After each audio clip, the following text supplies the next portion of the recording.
Mark, thank you for coming to the Boardroom. Thanks for having me. It's good to have you down. And we've been working with you guys for, I think, over a year now, but we've actually only met kind of once or twice. So I've been looking forward to this one. I've been really looking forward to this one. Me too. Good. I'm glad. So as I always like to start, you've now grown to quite a significant company, which we'll get onto, but let's take it right back and kind of go from the start, really. So how were you as a kid at school? How was I? I was pretty by the book, I guess. Yeah. A bit boring. Like my sports, massively into my sports, but yeah, a bit of a goody two shoes. You're a bit of a keen golfer nowadays. I was a lot better than I am now. Same here, as back in the day. As a youngster, but yeah, love my golf, love my football. But yeah, I always got my head down and tried hard at school. Pretty academic? Not bad. I'd say I tried harder than most, but my results actually were pretty good. Yeah. Nice. But I had to put the time and effort in. Yeah, you reap what you sow, as Absolutely. they say. They reap what you sow. So, schooling wise, growing up wise, whereabouts were you in the UK? Always local? West Horsham, Sussex. yeah. So the road. lived there pretty much all my life, bar the spell at Oxford Brookes University. But Very nice. local boy. Local boy through and through, and still local to this day. Absolutely. Business in Horsham. Yeah, and we've just grown organically. Just sort of county to county, but Horsham is where I started the business. That's where our focus is. But yeah.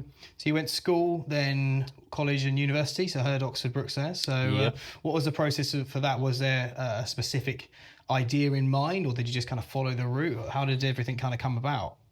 Yes, is the answer to that. So even from school, again, my mum always used to watch Homes Under the Hammer and Grand Designs. It's all the same stories, but I can't deny that had an impact. And I was like, well, that's something I would love to do one day, particularly restoration. Not great money in restoration. It's can be a money pit. But it's interesting. I always like that.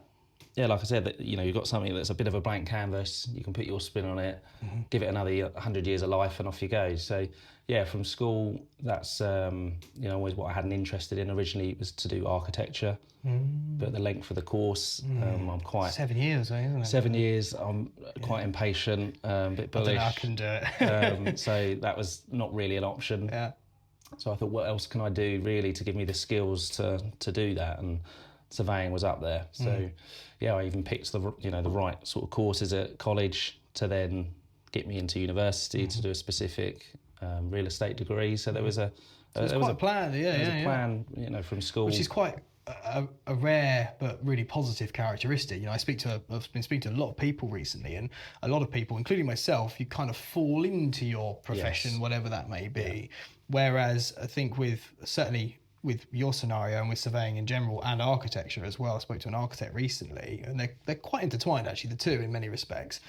If you don't have that foresight, it's quite hard to get there because it takes quite a long time to become such a professional. So quite a positive that you had that vision early doors. Yeah, I mean, I think the end goal is definitely to work in development, because that's what started the process of college and university, etc. And even a real estate degree is so broad. You can go down so many different avenues of quantity surveying. You can do a commercial agency, work in hotels, which I did for a bit, for about a 6-month spell.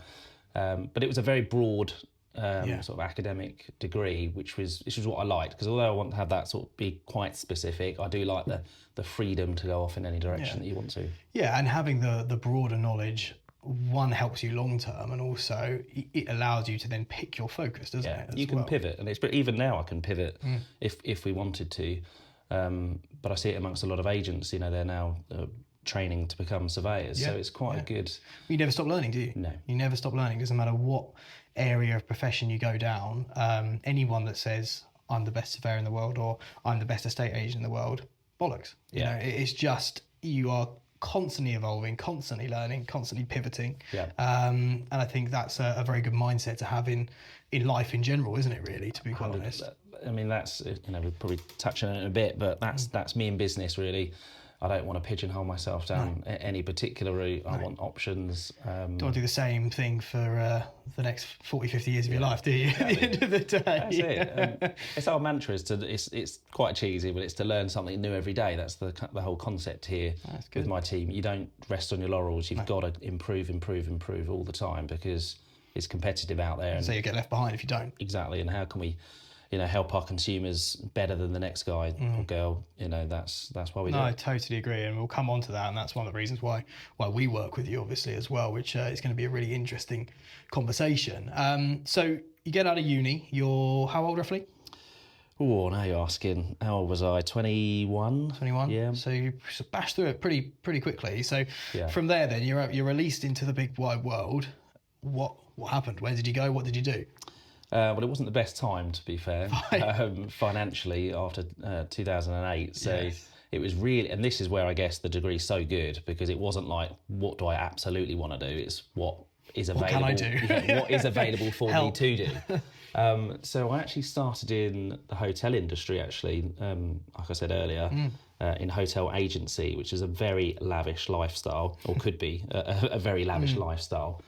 Dealing with high net worth individuals, it was quite a ruthless start to my career. But in that short window, I did learn so much in this startup business. Well, it was a relatively new business from someone who used to head the hotel sector in Savills. So very experienced, very good, but he definitely taught me those early business skills that will stay with me forever. Bit of a baptism of fire by the sounds of it. Yeah, it was, and I think for me it was just it's not where I wanted to be, and they understood that in the end. But it was very early starts, coming from Horsham to Wigmore Street in London. Oh wow! Oh, you're up in London, way. Yeah, so I was sort of leaving at 6:30 and getting in at 9 o'clock at night. Yeah. And I just had that horrible realisation that this is not what I want This is to going do. to burn me out pretty damn quick. So so then I pivoted into what I do now. So residential surveying and land agency as well, to a sort of smaller practice. So you went in there as an employed member of staff, or as a sort of a contractor? Yes, that's right. So I say small. It was a lot larger than the hotel business, but sort of smaller than your large corporate. They were brilliant, multidisciplinary, and again, I learned even more there. Like from day one, having access to board meetings, going out with the MD there, the director. They treated me so well. Until this day, actually, there's a bit of Still a relationship sort of there. Yeah, it's just the relationship was definitely there on their part, but for me, I had to move on to. It was just life changes. I wanted a house, wanted to get married, so it was those things, and unfortunately, it was moving on. But they would have looked after me for several years had I not had this burning desire to do something on my own eventually. So how long were you with them for? For about 3 or 4 years. Okay, so a decent amount of time to kind of cut your teeth, I suppose. Is that and I mean and this is a similar philosophy that I'm trying to do at our firm, is really sort of promote within and give people opportunities, and they really did this. So certainly worth a shout out. So that was Roman's Surveyors and Valuers, and now Roman's Leaders Group. Not small anymore. No, not at all. Done very well. No, they've done extremely well, but they had just great principles. But like I said, I then moved on for sort of personal reasons. To it's that next step, isn't it? That evolution of it is, and it was difficult because again I was based in Crowthorne, sort of Berkshire, so it's about an hour and a half. And you were still living living in Horsham, right? But I was committed to doing it. Got there for 8 o'clock, and they gave me so much exposure and opportunity to progress that in my career that. Well, it essentially looks like, from an outsider looking in, it kind of put you on fast forward in many respects, didn't it? To where you are. Well, then and now, if you know what I mean. That's a fairly short window from university to setting up your own business. That's a quick fire kind of route to action, isn't it? That's it. And I was always quite, I was driving them as much as they were driving me, trying to get qualified as quickly as I possibly could in order to get to the next step, and asking them to sort of design a trainee program that the path, and get there, which I understand they still or potentially were using up until I don't know if they still do, but they've implemented that. So it was literally just an evolution of next steps. I've had great exposure with an SME, more regional based firm, then onto countrywide, national PLC, and just took the sort of best of both companies really, and what I liked from either of them, and trying to keep that sort of more smaller family feel, independent business without the red tape, but using the same sort of processes of a larger company to give a bit of structure for both employees, consumers, and yeah, we're having some good fun. Having a good time. Having a good time whilst doing it. And whilst you were speaking there,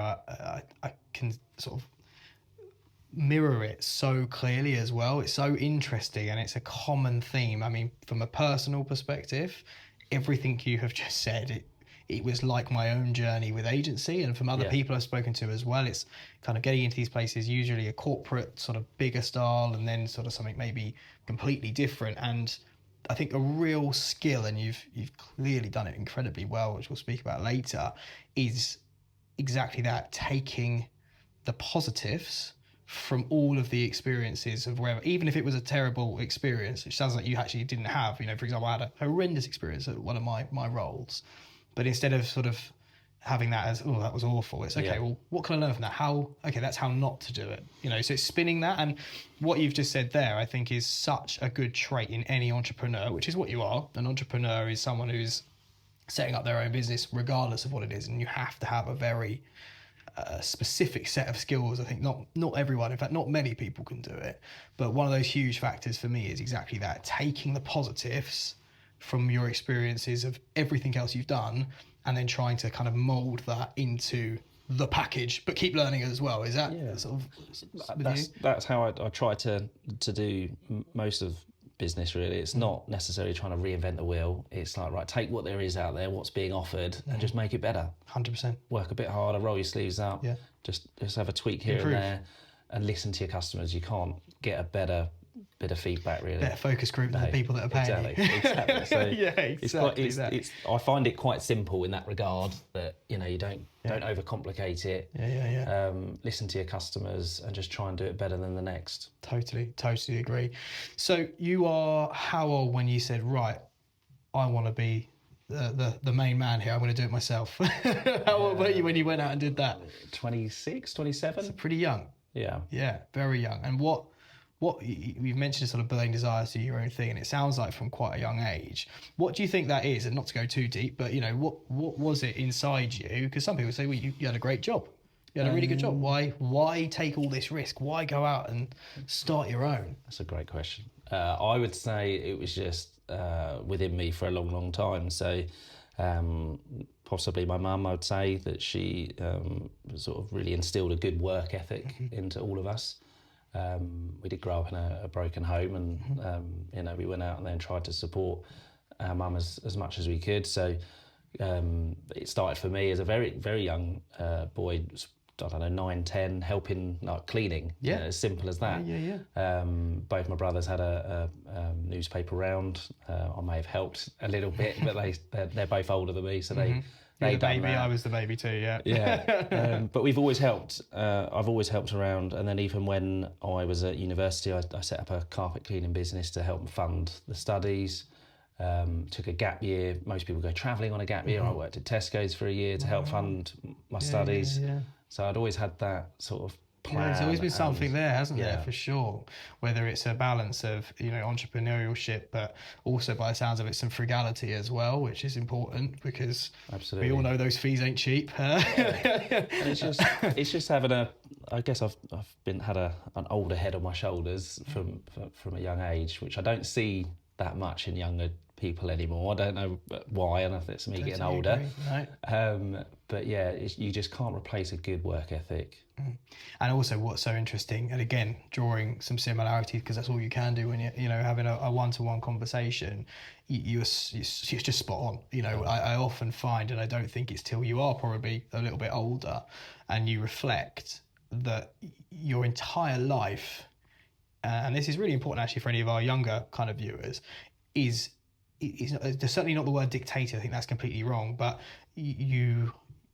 when you're young and when you're a child and up into your teenage years, you're moulded without knowing, so sort of subconsciously, whether it's a fantastic, you know, upbringing, whether it's a bit of a tougher one, whatever it might be, those principles, your family life, everything around it, they hugely influence you when you're going through, I call them your formative years, you know, into adulthood. And I do think, again, you know, we won't get too political or ageist, but I also totally agree. I think when you're only got a few years on me, but when we were younger, only a few. But I've got plenty of grey. But when we were younger, and for me, even sort of say the generation below me, without phones, without the smartphone, without the social media, and I was like yourself. First thing I did, I was 12 years old. I had a bit of a rough upbringing. I went out and I was mowing lawns, because it's you either have it or you don't, and you're formed by those surroundings. And if you've got to go out and get it, well, you do it, don't you? Yeah. And that's obviously something that taking a gap year and getting a job instead of going to Thailand, it sets you up for the future, doesn't it? So well. Yeah. We'll touch on the travelling again, actually, because when my wife and I got married, we were supposed to go on that was when we were going to travel. We didn't do it before university. We've been together since we were 18. Oh, fantastic. And that's kind of be put on hold because we've now got twins. I'm doing this and I'm doing that. We've got twins, kids. so we're waiting for them to go to university. Yeah. So it will happen one day. Yes. With your walking stick, you'll be hiking up Mount Fiji. Yes. And I'll have hopefully a better appreciation when I'm doing it. You will. Yeah. There's no doubt about it. So you're 26 and you've got this idea. You've got the skills, obviously still learning, etc. But you go, right, I'm going to set up on my own, so to speak. Talk me through that process. What was the catalyst? What was the way that you did it? How and kind of how it's progressed since going out and starting as you, essentially? Well, it was extremely exciting, as I'm sure you can agree. I actually felt old starting that. I felt I'm late to the party. I had such a burning desire to do it. Yeah. But I also appreciate you couldn't rush it. So again, sort of forward planning. I'd saved a year's salary where I was to give myself a bit of a buffer to do it properly. Take the pressure off a little bit, because I couldn't really do it whilst employed where I was, because it was intense, and you had to work hard and long hours, but you got paid very well, so no qualms there. But I wouldn't have had time in the background to start setting things up, and also I wouldn't want to do that because I wouldn't want that being done to me. Correct. So I was like, what I can do is save up the money and then off we go. So I'd saved a year's salary, which got halved overnight because I found out my wife was pregnant with twins. So there was. Oh, wow, you did it right at that time. Oh, amazing. So I had a choice. I was like, I can either go back and grovel and ask for my job back, or for me, I was like, no, this is the catalyst and it has to work. Yeah. You got half the budget, off you go. Because at the end of the day, I've still got a qualification. If it didn't work out, there are other options. You've got a safety net, Yeah. That was exciting, and I did take my time at the beginning, if I'm honest, because I really wanted to truly understand what I wanted from my business, where I wanted to place myself in the sector, what my customers would want, and even right down to choosing a name or doing the logo. Little things, absolutely, and that's what actually gives you the love for what you do as well, because it becomes for me, my third baby. And it's just so exciting. Whereas for everyone else, even in your own business or people you're talking to, it sounds so trivial and like, why are you spending so long doing that? Not. But it's not. It's those little things that absolutely add up to a bigger thing. I could not agree more. The devil is always in the detail. I know that's as cringy as it sounds, but especially as we've come into this moderner world of technology and blah blah blah, which again we'll speak about. But personal brand in general. Some of the things that you think are so small and so minute, actually, I always say it's touch points of people, potential clients, future. We're both in a similar kind of scenario where our clients they're not instantaneous. You don't go into a room, say a networking event, and 10 people really need a survey. No. It just doesn't happen. No, same with us. I go into a room and it's not like, oh, well, who's selling? Yeah. Who's selling? Who's letting? It's not. It's about building the relationships and nurturing them, but also it's about leaving that impression. Yeah. And I think that's something that obviously you taking that time to get the logo right, get the name right, get kind of your vision clear. Because that's the other thing, is getting your vision clear in your own mind. You can't sell your vision to anyone else until you know it yourself. Absolutely. It pays dividends in the end, doesn't it? So yeah, I mean they tease me in the office, like OCD Mark they call me, but it has to be like every little detail is so important. But I'm doing better sort of handing it over now, and actually they'll be judging me today. We use a third party for our marketing now. Because up until then it was me doing the leaflets, the webs. I designed the website on Wix, which was okay, but because I knew exactly how I wanted to portray my business and the font, the colours, absolutely everything, the message, it's very hard to let go. But that's something that it's a blessing and a curse. It's a blessing and a curse, because I'm very similar mind frame to you of, no one could do it better than you, no one could do it better than me, I could do everything. And it's only when you then realise that it's literally impossible if you want to grow in any way, shape or form, where you then have to go, okay, well, what's my next best skill, and employ the right people and have the right people around you. And, it's a very famous quote, I know, but something that took me, I've been in business for nearly a decade. Took me probably 9 of the past 10 years to work this out, which is that if you employ people or work with people, I don't like the word employ, but work with people that are better than you at certain things, you're going to be okay. And that takes a long time to actually take on board. At least it did for me. I'm sure it sounds like it was for you too. That's it. And but finding the right people is extreme, and that's the most important thing that we need to do is find the right people. But it's the hardest thing to do, I think. Totally. You're right, and I think, what is the quote? Is it be the idiot in the room or something like that? Yeah. And that's right. It's literally, you want to be that idiot in the room, and you're surrounded by people that are better than you. That's growth. Yeah. 100%, that's growth. So, obviously it was a challenging but very, like you say, exciting but maybe nerve-wracking first year. So you've got twins on the way, or arriving imminently.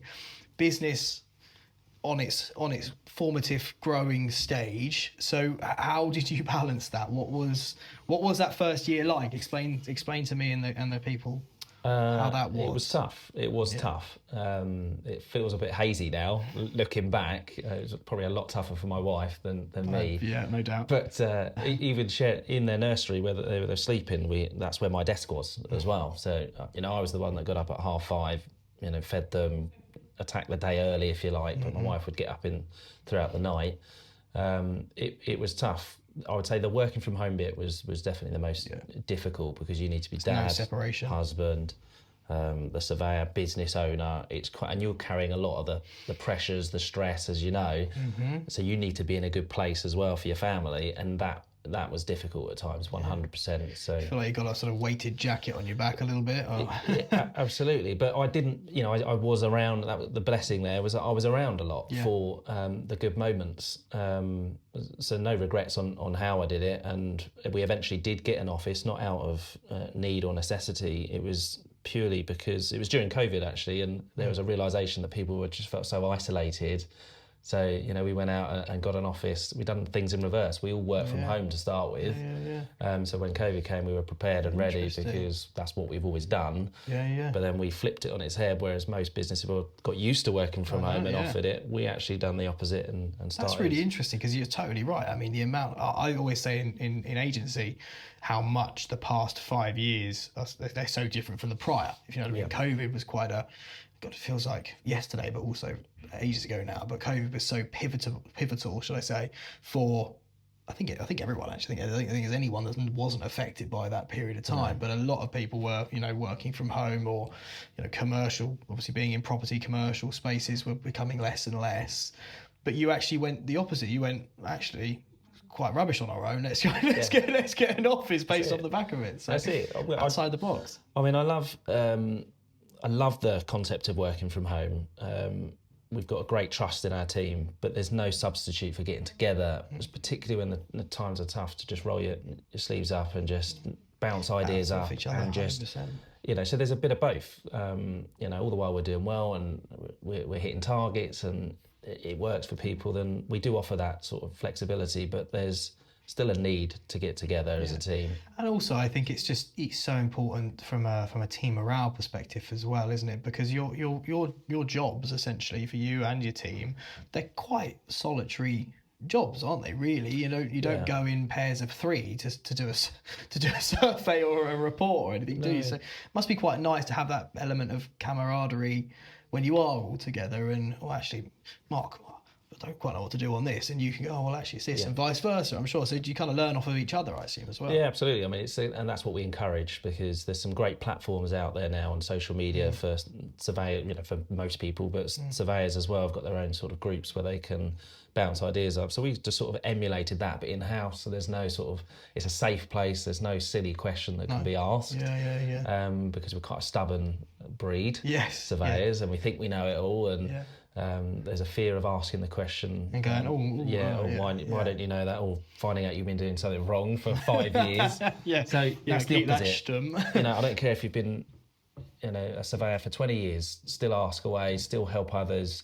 As I'm sure you do too, right? And absolutely. That's the other thing, as a leader, which is what you are, as the owner of the company, director, etc. Kind of making sure that everyone's on that level playing field. I think that's something I've noticed about your company for sure, is that there is no, obviously there is from a structure perspective, but there is no hierarchical issues, if you know what I mean. I'm a huge believer in just leading by example. Lead from the front. How can you ask someone to do something if you don't know how to do it yourself, or you're not prepared to do it yourself? Totally. So that echoes across the whole business, regardless of what position you're in. Yeah, no, it's the only way forward in the modern world, I think. Only way forward. So let's talk about now. So that was then. You're in your bedroom with your twins crying around behind you, trying to balance everything all under one foot. Yeah.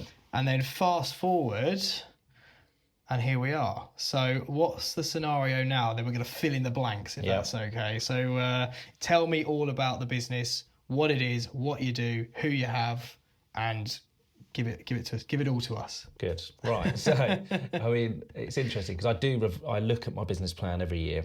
I still think I'm not a massive fan of business plans. They just take a long time, but it is a good time just to guide. Step back and be like, okay, where are we? Where are we going? Yeah, and it's amazing how quickly that was the vision. It's either just changed slightly or why are we not on that track still? So my longer term plan is to be able to offer all the professional services in a property transaction. So let the agents get on with what they do best, listing and selling those properties once they're under offer. We can help with the surveying side, conveyancing, and potentially the mortgage side as well, ahead of agents. So that's sort of long-term goal. The main focus will still always be surveying, but we've got a pool of customers. We absolutely deliver on speed, quality, aftercare. All those that hand-holding service is huge to us. I keep saying it, but we want to replicate that in other divisions. That might take 3, 4, 5 years. There's no absolute focus on that because it's about partnering with the absolute right person to lead that team. Totally. And then they'll just, you have the same ethos and culture that we've got in surveying, and we can make the most of the customer pool that we've got and help someone from the minute they go under offer to the minute they move in. And it's just help. And that's where working with the agent is really important, because we can be that professional, keeping you up to date all the way through that process. And you can trust that, well, if you've done it on surveying, we absolutely trust you're going to do it on the conveyancing. And it's communication, because I see that's where I see a massive opportunity is in the conveyancing side, really up in our game in the industry, taking on lower volumes of work, high quality again, so we won't be the cheapest, but you get what you pay for. Facts. And ours is to really reduce that 6-month period that it takes. Isn't it? It's exhausting. At least trying to halve it. So that's the longer term picture, but between now and then it will be just continue to grow organically. We have a land division as well, so we've got a couple of land deals that are coming in, so that will fund recruitment again. Fantastic. In surveying. Because you've got a decent sized team now, haven't you? I mean, what are you up to? There's 18 of us now. Fantastic. A new starter today, actually. So I'll be good luck to them. Congratulations to them. I'll be seeing them later. Next. So you've got 18 team members within the business, and how long have you been running for now? 9 years now, so we're not. I still feel like we're that startup. But we're not. So that's still a blooming good growth rate, though, isn't it? From you to 18 in 9 years. That's 2 a year. Quick maths. That's pretty amazing in it by any standards. I think. Not for me. I would like to be answer. 50 strong by now. So it's been been really tough in the last 3 years to recruit. When you're trying to when your standards are that high and you're really looking for those high quality surveyors, which unfortunately over the years it's got tougher. The training, in my opinion, isn't quite good enough. Yeah. So we're looking for those sort of newly qualified or younger surveyors, or inexperienced, I should say, not younger surveyors, to help them get to the next level. Yeah. But to do that, we need the right surveyor that's got the right attitude. That isn't following that paycheck, that actually goes, look, okay, I am where I am right now. I understand I need 2 years to be a better surveyor. This is where I can do, because what you're going to get here is opportunity to excel your career. You know, we are looking to grow. We want at least 27 surveyors eventually, heading mainly into London next. So yeah, it's key finding the right people, and we've always struggled. comes down to people. We've struggled. It's the people and people management is the single best and single worst part of owning and running a business. There's no doubt about it. And when you get the right people, it's and I always say is you look after your own like they are your children in many respects, not in a patronising manner, but they are the people that are allowing your company, your baby to grow forward. But also in the same instance, and as Nigel was saying, and it sounds quite critical, I know, but it's, I always say, slow to hire, quick to fire. And I know that's quite a direct statement, but your company culture, I know it's thrown around a lot, that word, but company culture and having the best of the best is so crucial. And I totally agree with you. I know they're very different. I wouldn't even compare being an agent to the skill set for surveying, but they're very different skill sets, of course. But the quality of agency, the quality of surveyors, like what you've just said, I do think, and maybe it is just because we've been around a long time now, but is different. Yeah. It is different. And I think, something that we're trying to put in agency is trying to make it worth being an estate agent again, because so many good agents have gone. Yeah. And I don't know whether that's the same with surveying, because there's obviously now these huge, great big companies that are what I call budget firms. And believe me, I know the difference. I've worked with Nuven for a long time, and I've heard a lot of surveyors over the years too. But a bit like agency, when people are going out and offering 0.5%, giving a shit fee for a shit service, to be quite frank. Do you think that's had an impact? I don't know this because I'm not an expert in your field, but is that a similar scenario or not with the surveying world? Yeah, absolutely. So the best surveyors are retiring, unfortunately.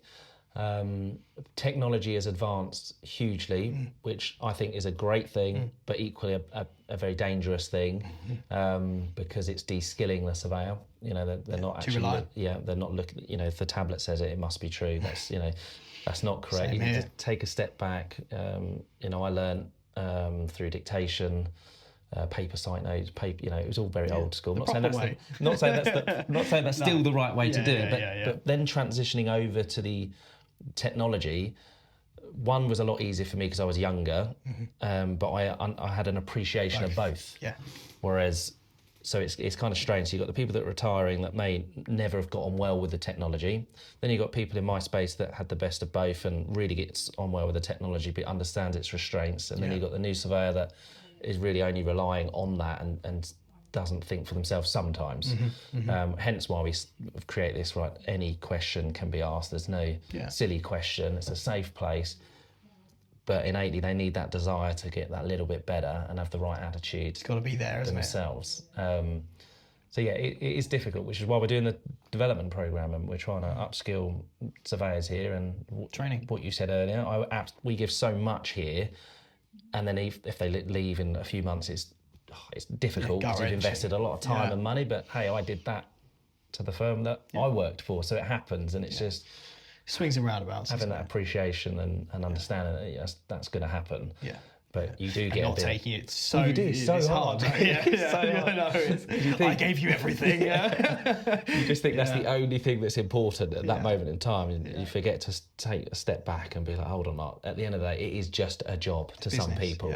But what we do give is an opportunity to, however hard. And you'll attract and the right people will come, and the right people will stay, and the people that aren't right will go. And I think it is so hard. It's so funny you say that, because I remember my third year in business. Gave someone exactly like you said then. I trained them, and I promoted them, and I kind of, give them everything, and they're like, oh yeah, well, this company's offered me this.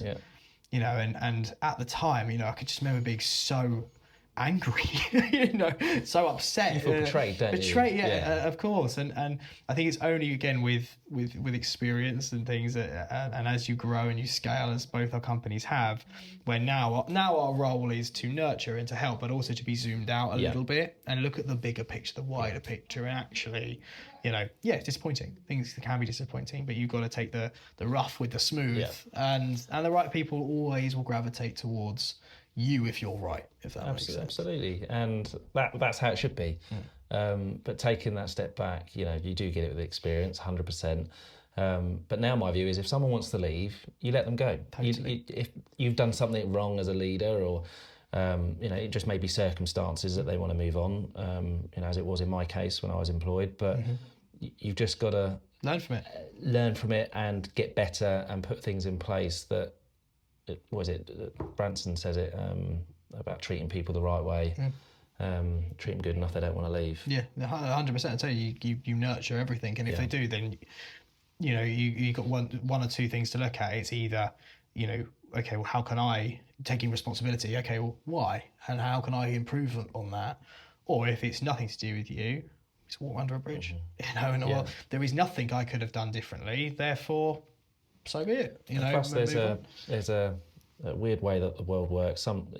Later down the line, you may work with them again at some 100%. Point. Don't burn your bridges. No, absolutely. So, and we've got someone returning actually. So, really? that proves it. A few years later, and that's a message when people leave. Just doors open. Absolutely. If the circumstances are right, of course. So, a couple of things: myth busting and differences. I think that's important. Let's get into the sort of nitty gritty of what your company does right now, and I do want to actually loop back to your future goals, which sound very, very interesting. I didn't know about them, so that's exciting. But right here, right now. So, a couple of myths. So, firstly, people often say, I don't know whether there's any point in getting a survey because they're never good. They always come back that the house is falling down, so to speak. So what would you say to that? It's quite an interesting question, I think. I even hear that amongst like my family and close friends. So it's a very frustrating question to hear. But again, it's just not having an appreciation of where we sit in this model, because it isn't just about the end report with us particular, because I mentioned it earlier, but we use the same template report that 90% of surveying firms will use. So we're not reinventing the wheel that side. That's just the end kind of product bit that sums up what we've done. Our sort of purpose in this is to making sure that you're spending hundreds of thousands of pounds at the end of the day. Do you have peace of mind that you're actually spending it in the right place and the right amount? Do you have confidence, therefore, to continue to do it? And it's to protect their assets at the end of the day. So it could be anybody. It could be an overseas investor, and that's how we treat every customer as well. Actually, like they're either family or an overseas investor that has no idea about this property because they've never walked through the door. Idiot-proof almost. Making it idiot-proof. That hand-holding service, but it could be right down to the end, even if it's a new build, which in fact is our longest ever inspection, because we're going to write minute details of scratch panes of glass, etc. Takes just ages. Snagging reports, things like that. I'd live in a new build, or not anymore, but I did live in a new build. I snagged it 3 times and had to give it to another firm in the end to remove a motion. But it could be right. It could be a level 2. I don't know. Let's say a 2005 built property. Everything looks pretty good, and the roof is clearly structurally okay. But then we lift the drain cover at the end and it's blocked, or there's actually a leak underneath the tap, or boiler. Although it's 2005, they don't last that long anymore, and actually you should consider getting a new boiler. So even if nothing needs to be done on that property, arguably I would say that the consumer would say, well, that's good news. That's peace of mind. We move on. Yes, you've spent 12, 13, 1400 pounds on a survey, but you've got that peace of mind that, okay, it's there, isn't it? It's done. But the reality is it's very unlikely that nothing's going to be in our report. It may well be normal for its age, and that's where communicating that is really important to the customer. So if you want to buy that age of property it's on that same street, then most of the properties are going to have these defects in. Doesn't mean don't proceed. It just means, right, you now need to be aware of what I need to do to this property in terms of repair cost over the next however many years. Alternatively, if it's not something normal for that age of property, then it's okay, well, you're aware of this when you went and viewed the property and no, I wasn't. Okay, right, well, actually now we should consider renegotiating because we've done our valuation. And that's where the relationship can get a bit sticky between surveyor and agent. But if delivered in the right way, communication, and then if you communicate in turn with your customer, the seller, actually, we didn't know about this. We trust Nuven Surveyors. They wouldn't say it unless it needs to be done here. We should actually consider a price reduction here. And if we don't, you either pull out, then this is going to happen again at a later date. So we can get ahead of it and let's sort it out. Well, this is something that I always think, and it is quite interesting because people often go, like, agents and surveyors are kind of, butting heads because we want to get the deal through if you're that kind of agent, and you're stopping that, etc. When actually, I don't actually think that's the case at all. I think if, again, you summed up communication is so important, but actually it's also really important for our clients. So, we work for the seller. I always say, actually, we do work for the seller, but without a good buyer, we're both stuffed. So I think they're just as important in many respects. But so, we do work for the seller, of course, and we want to get, and our job is to get them the best price from the best buyer, etc., etc. But when that survey takes place, which, bearing in mind, 9 times out of 10 isn't paid for by our client, they're paid for by the buyer.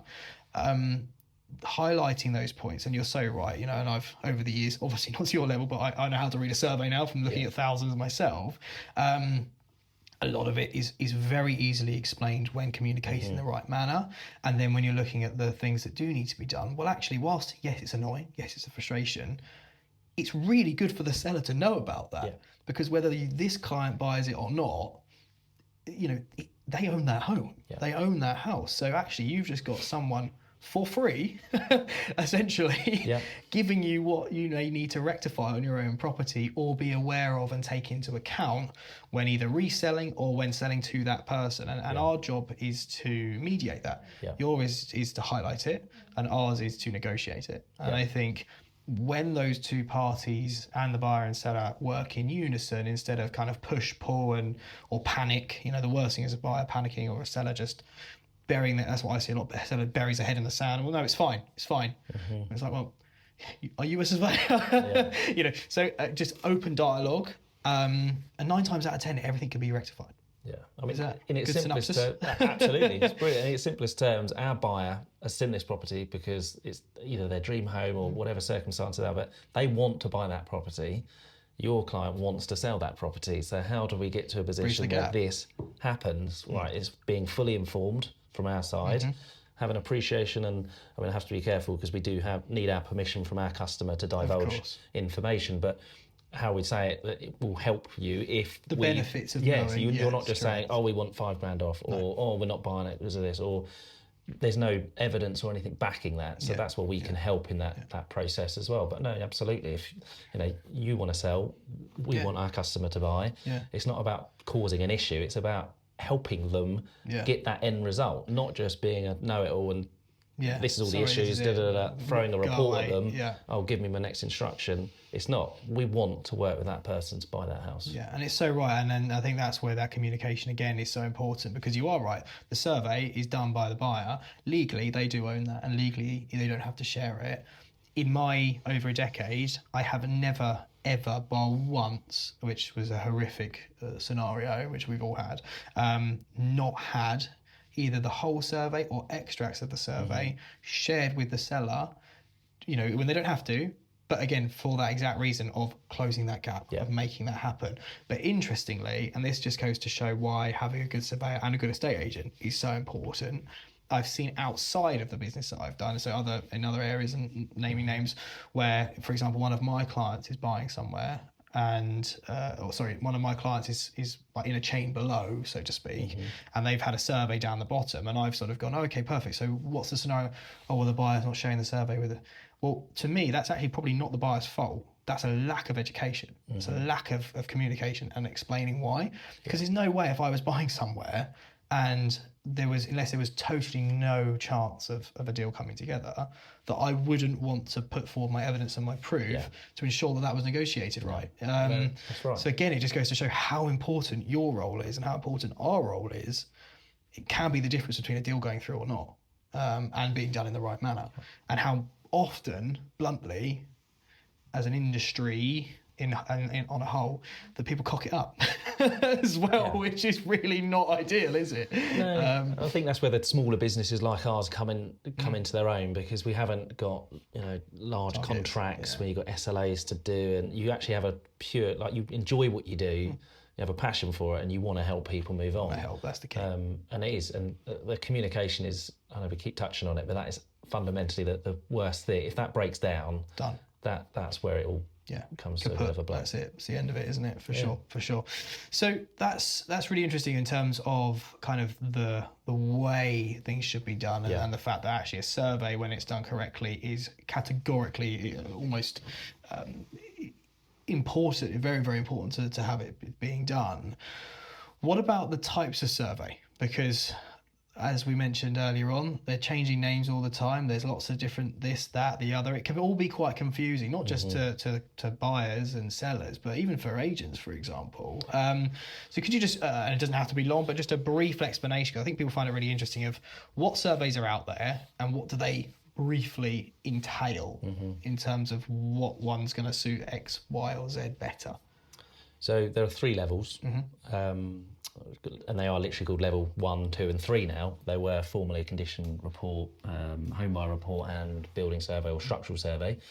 That's the ones I know. Yeah. We've never done a level 1 survey. In my view, it's just not... Pointless. It's just... I would eventually like to go to just having one type of survey. When we can do that, and we're looking at doing a bespoke report. But the difference between level 2, level 3, like I said earlier, it's mainly to do with the age of the property, whether there's been any significant extensions, whether it's not traditional in construction terms. All those things would point towards a level 3. Bungaroosh around here, yes. Timber framing, concrete, all these sort of things. So level 3 is more heritage size, and we try and, just to make it easy for the customers. And just for the people, heritage? So that would be more listed buildings, things like that. Grade 1, grade 2, all that jazz. That's right, yeah. And traditional timber frame, period property, basically. So, we would always try to make it easier for the customer online. So anything 1950 or older, we would sort of push towards the level 3. And the difference, like I said earlier, is more to do with the actual how to do the repair. Yes, the inspection is slightly different, but in terms of going forward with a better action plan, that's where the level 3 comes in. I want to remove all of that, and like I said, just do one simple report where age doesn't matter, and we can differentiate it by our level of service. So I always found it weird that as surveyors that you might know something and be dying to put it down and write about it, but the customer didn't pay for it, so we're gonna, we won't give them that level of detail. That just it's mad. Kind of goes against everything that, as a skilled professional, kind of comes to mind. Wrong. And I know a lot of firms like us would actually over-report on a level 2 for that reason, because they can't rein it in, and quite rightly so. So we want to have one sort of report eventually, and differentiate it by different things. So having drone surveys, we have a join your surveyor level of service where... Very good, by the way. As soon as we... use that. Yeah, but when we finish, the surveyor needs to have finished their inspection. It can be a distraction, and obviously we don't want to do that. But so the last sort of 20 minutes, half an hour, the buyer would meet us on site with everyone's consent, etc. And we'd run through some of the major findings just to put it into perspective, because again, reading a 60-page report it's not the most exciting read anyway, but it will be daunting for them, particularly if they're inexperienced or first-time buyer. So it's that next sort of layer, and that was really formed from an overseas buyer. I sent them the report. They couldn't really understand it, so I was like, right, well, we'll print off the report. We'll go and re-inspect the property together, and I'll point out the certain sections that this report's referring to, and just explain it to you in person. So that's how that was born out of that. Came from that, Which, looking back now, like that to me is just like no-brainer, and it's so great that you're one of the only firms really that I know of anyway that do it, and we've actually used that probably 7 or 8 times now for our clients, so we've referred them to yourself. And all jokes aside, I'm not just using this as a sales pitch for Mark, but the feedback has been unbelievable. Just being honest, we've not even spoken about this off camera or anything like that. But number of my clients that I've referred to you that have had that with the surveyor that runs here, James, brilliant.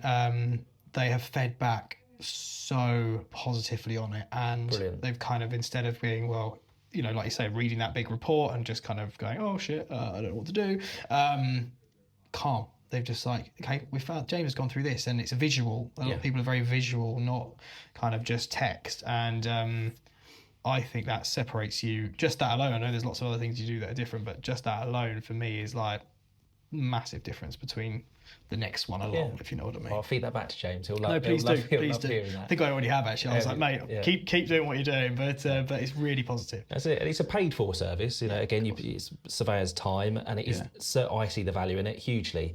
Not a significantly more amount than the basic. So it's even after, if they don't decide to have it straight away, and actually they've read the report and then they're concerned. I think the important message to an agent and to our customer is like, well, we can revisit. You know, just because they haven't paid for it on the day, you know, it's sometimes, you know, printing it off, taking time to reflect. Common sense, isn't it? I totally agree. And then we go back, and then if they're still, you know, unsure, then that's the right thing. We've given them every opportunity to feel comfortable about moving on or not, and then ultimately it's always their decision. We won't ever tell them what to do. No. We just give them all of the facts and the consequences of what could happen if they don't act on those particular things. But yeah, that's certainly one thing that we do to try and differentiate ourselves. And that bespoke report, we're going to try and do more interactive stuff, so videos that like links within there, or how to repair this, or how to do this, or just upload a video. We've got drone footage anyway, but it's the next level for me that will really differentiate us is the actual report, because I said earlier, 90% of surveyors use the same template, the same, you know, format, the reds and the 1, 2s and 3s. It's very frustrating. So we see the issues. Deciphering a code, and you look at them, you're like, oh, it takes a minute. That's it.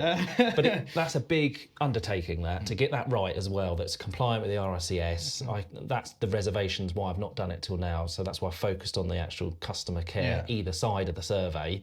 That's really important. But the next level will be a game changer for us is no doubt the actual report itself, and we're looking at AI, you know, concepts and report writing. You're constantly evolving, aren't you? You have to. You absolutely have to, and it'll be otherwise it's exciting. A race to the market, and you're left behind. So yeah, it is exciting. So final question to summarise. Yes. And we've touched on it, and I said I'm going to loop back round. But where do you see your company going in the next 5 years? With the market, with technology, you know, we've touched on all of this, but just as a synopsis, you know, and the other things you said, which I didn't know about, which is very exciting, by the way. We'll have a chat about that off camera. Yes. But what's next for you guys? So in surveying alone, it's certainly London. We've got to get into London now. We've kind of avoided it up until recently due to cladding issues and RICS guidance coming out on that, and lenders' risk appetite for it. So that's now obviously quietened down, and for a number of years it's quietened down now. So that's the next goal. Yes. So geographically, London is a big focus for us. Like I said, the next 5 years is to get up to 27 surveyors. So we're not trying to, you know, to take over the UK. Recruiting the best people.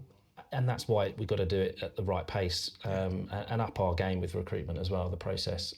So it'll be 27 strong, with a focus in London, geographically moving further up the UK.